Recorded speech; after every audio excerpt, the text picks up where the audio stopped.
కేంద్రాల నిర్మాణం, కరెంటు కొనుగోలు ఒప్పందాల సహా కాళేశ్వరం లోపాలపై న్యాయ విచారణ షురువైంది.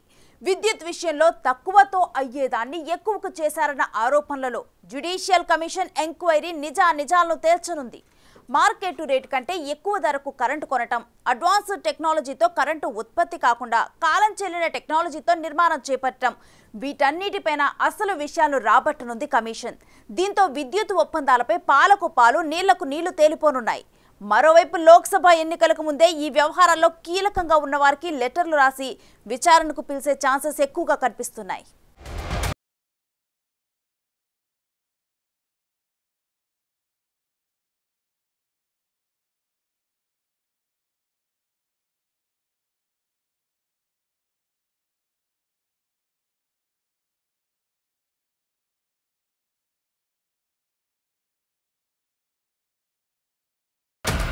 సిట్టింగ్ జడ్జితోనా కమిషన్తోనా ప్రభుత్వాన్ని యొక్క విజ్ఞతకు వదిలేస్తా ఉన్నా. ప్రతి దానిపైన కూడా వెంటనే విచారణ ప్రారంభించాలి.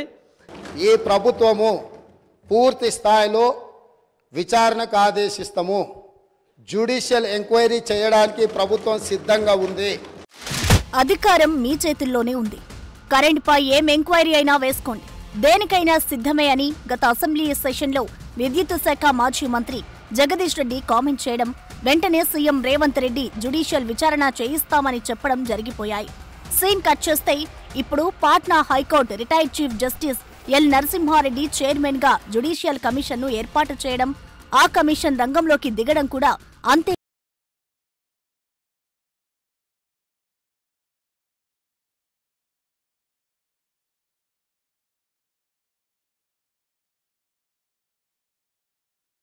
ఇప్పుడు పవర్ పై జరిగిన వాద ప్రతివాదాలపై పాయింట్ టు పాయింట్ విషయానికొద్దాం.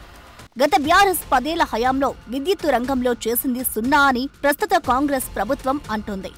చాలా చేసాం, వెలుగులు నింపాం అని బీఆర్ఎస్ చెప్పుకుంటుంది. తక్కువకు దొరికే కరెంటుకు ఎక్కువ రేటుకు కొన్నారు.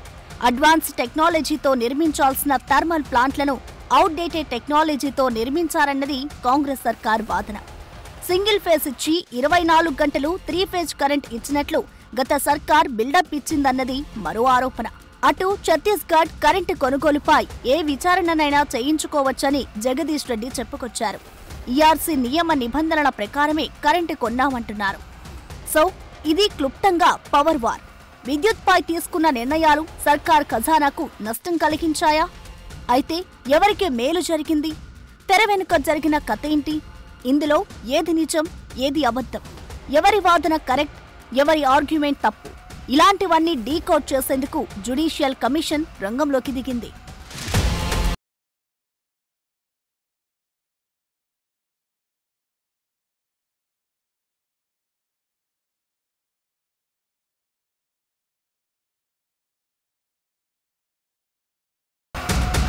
యాదాద్రి, భద్రాద్రి థర్మల్ విద్యుత్తు కేంద్రాల నిర్మాణంలో ఏం జరిగింది? ఏ స్థాయిల్లో నిర్ణయాలు జరిగాయన్న విషయాలు, అలాగే ఛత్తీస్గఢ్తో పాటు గత 10 ఏళ్లలో జరిగిన ఇతర కరెంటు కొనుగోలు ఒప్పందాల్లో భాగస్వాములైన నాటి అధికారులు, ప్రజాప్రతినిధులను పిలిపించి విచారించబోతోంది జ్యుడిషియల్ కమిషన్. గత 10 ఏళ్లలో కరెంటు విషయంలో జరిగిన పాయింట్ టు పాయింట్ లెక్కలను బయటకు తీసుకొస్తామంటున్నారు judicial commission chairman justice L Narasimha Reddy. Commission ఉద్దేశం ఏంటంటే అందరి అభిప్రాయాలు తెలుసుకోవాలి కదా. అది లెటర్స్ ఫస్ట్ మేము లిస్ట్ అవుట్ చేయాలి. ఎవరెవరు ఏ విషయంలో ఎంతమంది పాత్ర ఉన్నది, అధికారులు కానీ వాళ్ళకు అవకాశం వాళ్ళు. మేము సమన్స్ ఇస్తాం అనుకోండి, కమిషన్ సమన్స్ ఇచ్చి అతను రావాలంటే అప్పుడు గవర్నమెంట్ కానీ ఎవరు కానీ దాన్ని అబ్జెక్ట్ చేయడానికి లేదు. ఒక సమన్స్ ఇస్తే రావాల్సి వస్తుంది. నేను సమన్స్ ఇచ్చిన తర్వాత రావడానికి ఎవరైనా అడ్డంకి చెప్తే దాన్ని నువ్వు అడ్డంకి చెప్పడానికి లేదని వస్తావు. కానీ వాళ్ళు సొంతంగా రావాలంటే చూడాల్సి వస్తుంది. చట్టబద్ధంగా ఏ వీలైతే అంత చేసేస్తాం. దామర్చెర్లలో నిర్మిస్తున్న యాదాద్రి, మనుగూరు సమీపంలో నిర్మించిన భద్రాద్రి థర్మల్ పవర్ ప్లాంట్ పనుల్లో, అలాగే పీపీఏల్లో అక్రమాలు జరిగాయా అనే కోణంలో విచారణ చేయాలని రేవంత్ రెడ్డి సర్కారు ఇప్పటికే కమిషన్ను ఆదేశించింది. ఛత్తీస్గఢ్ రాష్ట్ర విద్యుత్పత్తి సంస్థ నుంచి 1000 మెగావాట్ల కరెంటు కొనుగోలు కోసం గత బీఆర్ఎస్ ప్రభుత్వ ఆదేశాల ప్రకారం తెలంగాణ డిస్కంలు 2015లో పీపీఏ చేసుకున్నాయి. ఆ కరెంటు సరఫరా ఆగిపోగా డిస్కంలు మాత్రం భారీగా సొమ్ము చెల్లించాల్సి ఉంది. బీఆర్కే భవన్లోని కమిషన్ కార్యాలయంలో జస్టిస్ ఎల్ నరసింహారెడ్డి అధ్యక్షతన తొలిసారి కమిషన్ భేటీ నిర్వహించారు. ట్రాన్స్కో జెన్కో సీఎండీ రిజ్వీ, ట్రాన్స్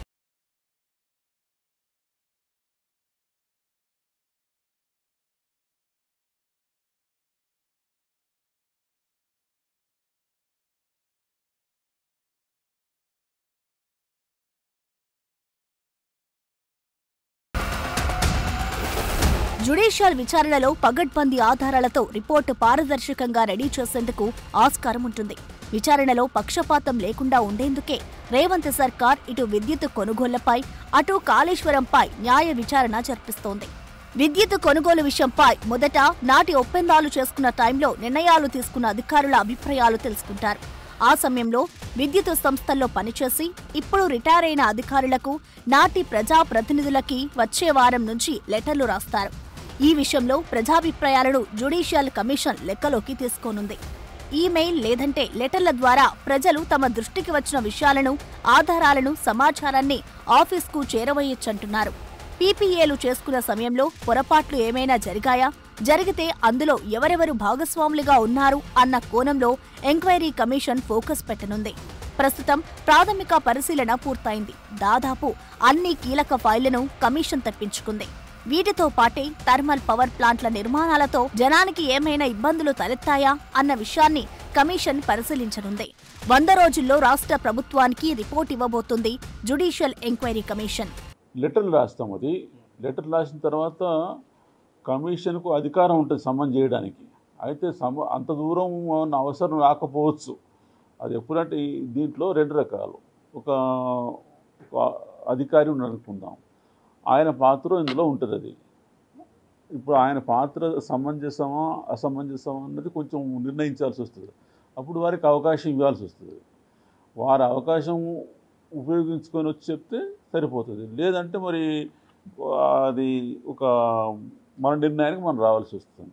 కొంచెం ప్రాథమికమైన పరిశీలన జరిగింది. అది ఆ ఫైల్స్ అయితే కొన్ని మనకు దానికి సంబంధించిన ఫైల్స్ దాదాపు ఇక్కడ ఉన్నాయి.